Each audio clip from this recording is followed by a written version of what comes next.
Quaid Azam Part 211. I beg your pardon. Quaid Azam Part 311. And I consider those two paragraphs that I mentioned earlier, paragraph 19.5 and paragraph 19.8.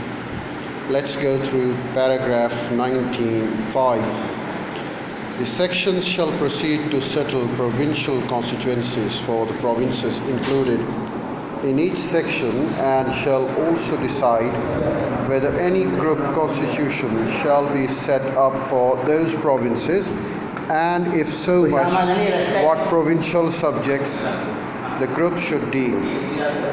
Provinces should have power to opt out of groups in accordance with the provisions of subclause 8 as given below.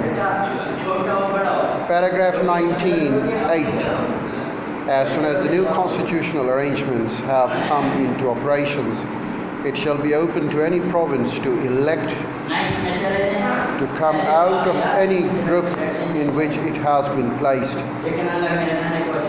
Such a decision shall be taken by the legislature of the province after the first general election under the new constitution.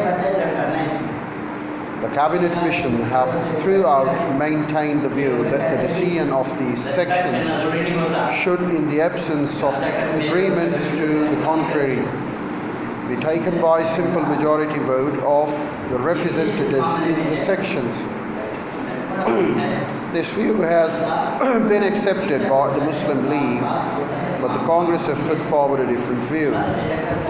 They have asserted that the true meaning of the statement read as a whole is the provinces have a right to decide both as to the grouping and as to their own constitutions. His Majesty's government have had legal advice which confirms that the statement of May 16th means that the Cabinet Mission have always stated was their intention.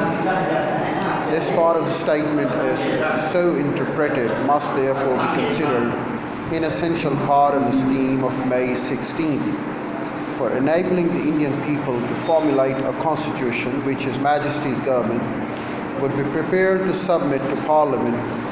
It should therefore be accepted by all parties in the Constituent Assembly. It is, however, clear that the other question of interpretation of the statement of May 16th may arise, and His Majesty's government's hope that if the Council of the Muslim League are able to agree to participate in the Constituent Assembly, they will also agree, as have the Congress, that the Federal Court should be asked to decide matters of interpretation that may be referred to them as either side and will accept such decisions, so that the procedure both in the Union Constituent Assembly and the sections may accord with the Cabinet Mission's plan. On the matter of immediately in dispute, His Majesty's government urged the Congress to accept the view of the Cabinet Mission in order that the way may be open for the Muslim League to reconsider their attitude. If in spite of this reaffirmation of the intention of the Cabinet Mission, the Constituent Assembly desires that this fundamental point should be referred for the decision of the Federal Code, such reference should be made at a very early date. It will then be reasonable that the meeting of the sections of the Constituent Assembly should be postponed until the decision of the Federal Code is known.